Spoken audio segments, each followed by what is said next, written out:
help officials make good decisions. So there undoubtedly are technological advances that are coming that'll help the officiating improve.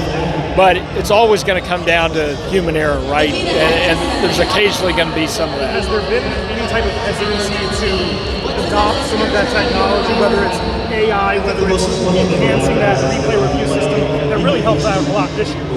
Get some things more correct than they otherwise would have been directly on the field, as opposed to going through. Yeah, I don't know if there's hesitation, but there's definitely debate every year, and most of that debate happens at the competition committee, which I'm not part of that. But what the things that come to the floor, we'll discuss, and there are differing perspectives on it. I think there's recently been more of a willingness to embrace some of the rule changes that have let video replay have a bigger impact, and not having to force the coaches to throw the red flag, which I think that's been really good. I think we've helped speed the game up and get it right.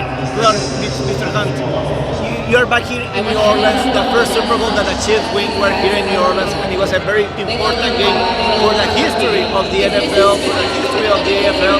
What it means to be back here in a city for the Chiefs that is so important? Yeah, well, it's going to be one of the things that I think about throughout the week is being here in New Orleans, where the Chiefs won Super Bowl IV, the first Super Bowl in the history of the franchise. I was only 4 years old at the time. I was here for the game, but I don't remember a lot about it. But I know a lot about it from my dad and from the players who played in that game. And the Chiefs are training at Tulane, which is literally on the site where that game was played.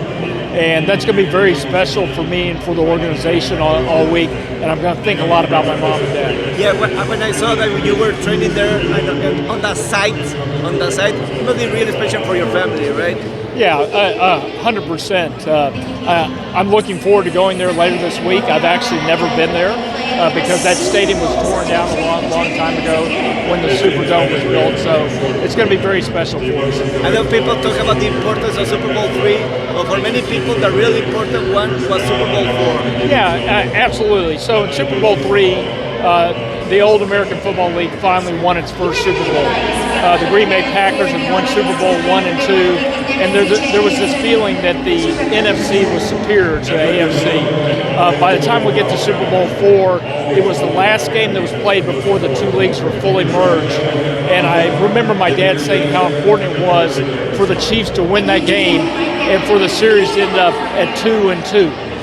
It solidified the fact that the AFL teams could compete with the NFL teams. After all the great years with Marty Schottenheimer at the helm, what were the thoughts going through your head when you saw Brian Schottenheimer was named head coach of the Dallas Cowboys? Yeah, I couldn't be happier for Brian and his entire family.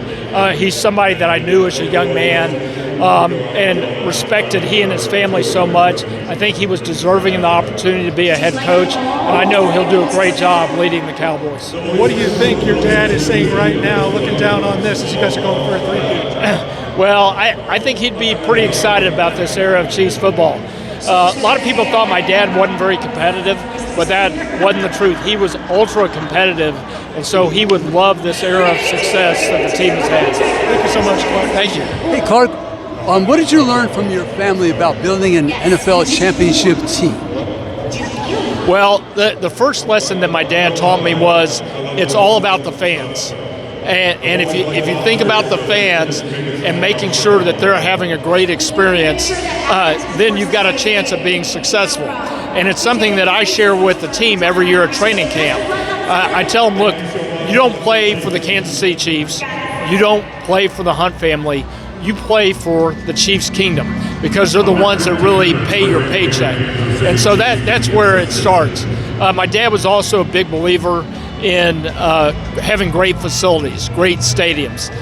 He went through an era when the NFL was building stadiums back in the late 60s and early 70s, and he felt that was a big part to the future success of the league. And then thirdly, it was all about people, right? At the end of the day, sports teams are a people business, and having the right leadership is critical to winning. If you don't have that right leadership, and the right leaders in the locker room, you don't have a chance to be successful. Clark, they came to you and said, we're going to draft a quarterback. His name is Patrick Mahomes.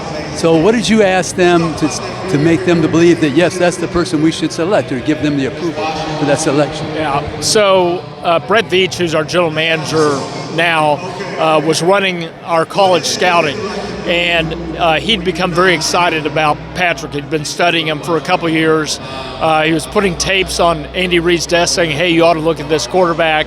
And Andy looked at him week after week and finally said, Brett, I get it. I don't typically watch a lot of tape, but I sat down with Brett and our GM at the time and looked at the tape, and I was like, okay, that's pretty special. I get why you guys are so excited. So I signed off on the general parameters of the trade that would need to happen for us to move up from the mid-20s up to the 10th pick to get him. And it happened on draft day. I mean, it was amazing. We were holding our breath, just hoping that he was still going to be there when we can jump up and get that 10th pick. You've been in this a long time. What's the most fun for you now? I think the best thing is the relationships that you build with the people. And we have a lot of really special people in our organization.